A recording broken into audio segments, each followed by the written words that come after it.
ಮನುಷ್ಯತ್ವದ ನಿಲಿಟ್ ನೂತ ಒಂಜಿ ಕಾರ್ಯಕ್ರಮಲೆನ್ ಮಲ್ತದ ಗ್ರಾಮೀಣ ಪ್ರದೇಶ ಬೆಲ್ಮಣ್ಣಡ್ ಒಂಜಿ ವರ್ಷಡು 1.5 ಕೋಟಿ ರೂಪಾಯಿ ಸಹಾಯಕುರ್ನ ಸಾಮಾಜಿಕ ಕಾರ್ಯಕರ್ತರ ರೋಷನ್ ಡಿಸೋಜರೆಗ್ ಈ ಸರ್ತಿದ ಪಿಂಗಾರ ರಾಜ್ಯೋತ್ಸವ ಪ್ರಶಸ್ತಿನ ಕೊರ್ಪುನೊಂದು ಅಜಪು ಸಮಿತಿದ ಸಂಚಾಲಕರು ರಾಯ್ ಕ್ಯಾಸ್ಟೆಲ್ನ ಪಂತೆರ್.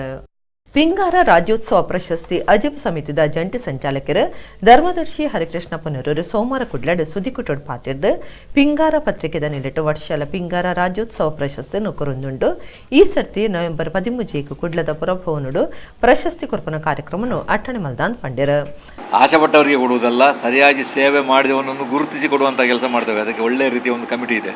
ಆ ಕಮಿಟಿಯಲ್ಲಿ ತೀರ್ಮಾನ ಮಾಡಿ ಯಾರು ಸಮಾಜಕ್ಕೆ ಏನು ಕೊಡುಗೆ ಕೊಟ್ಟಿದ್ದಾನೆ ಅದರ ಬಗ್ಗೆ ತಿಳಿಸಲಿಕ್ಕೆ ಅಂತ ನೋಡಿ ಗುರುತಿಸಿ ಅವರನ್ನು ಗೌರವಿಸುವ ಕಾರ್ಯಕ್ರಮ 13 ವರ್ಷದಿಂದ ಒಳ್ಳೆಯ ಜನಗಳನ್ನು ನೋಡಿ ಗುರುತಿಸಲಾಗಿದೆ.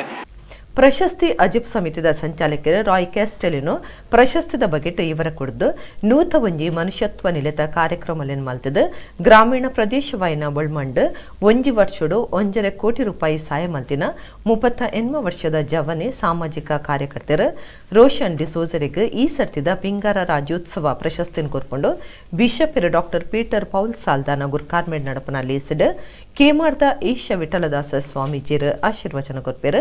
ಶಾಸಕರು ವೇದವ್ಯಾಸ ಕಾಮತ್, ಮಾಜಿ ಶಾಸಕರು ಜೆಆರ್ ಲೋಬ್, ವಿಧಾನ ಪರಿಷತ್ ಸದಸ್ಯರು ಐವನ್ ಡಿಸೋಜ, ಎಸ್ಡಿಪಿಐ ರಾಜಗುರು ಕಾರ್ಯರು ಎಲಿಯಸ್ ಮಹಮ್ಮದ್ ತುಂಬೆ ಪಾಲ್ತಿತನವರನ್ನು ಪಂಡ್ಯರು. ಸಿಜಿ ಪಿಂಟು ಬಕ ಪಿಂಗಾರ ಸಂಪಾದಕರು ರೇಮಂಡ್ ಡಿಕೋನ್ನ ಸುದ್ದಿ ಕೊಟ್ಟುಡಿದ್ದರು. ನಾವು ಈ ಪ್ರಶಸ್ತಿಯನ್ನು ಆಯ್ಕೆ ಮಾಡುವಾಗ, ಪ್ರಶಸ್ತಿಗೆ ಅರ್ಹ ವ್ಯಕ್ತಿಯನ್ನು ಆಯ್ಕೆ ಮಾಡುವಾಗ ಬರೀ ಅವರು ಏನು ಸಮಾಜ ಸೇವೆ ಕೆಲಸ ಮಾಡಿದ್ದಾರೆ, ಎಷ್ಟು ಜನಕ್ಕೆ ಅವರು ಉಪಕಾರ ಆಗಿದ್ದಾರೆ, ಇದೆಲ್ಲ ಮಾನದಂಡವನ್ನು ಇಟ್ಟುಕೊಂಡು ನಾವು ಈ ಆಯ್ಕೆಯನ್ನು ನಾವು ಮಾಡ್ತೇವೆ. ಈ ಸಲ ನಾವು ಬೆಳ್ಮಾನಿನ ರೋಷನ್ ಡಿಸೋಜಾ ಎಂಬ ಯುವಕ, 38 ವರ್ಷದ ಒಬ್ಬ ಯುವಕನನ್ನು ಈ ಪ್ರಶಸ್ತಿಗೆ ಆಯ್ಕೆ ಮಾಡಿದೆ.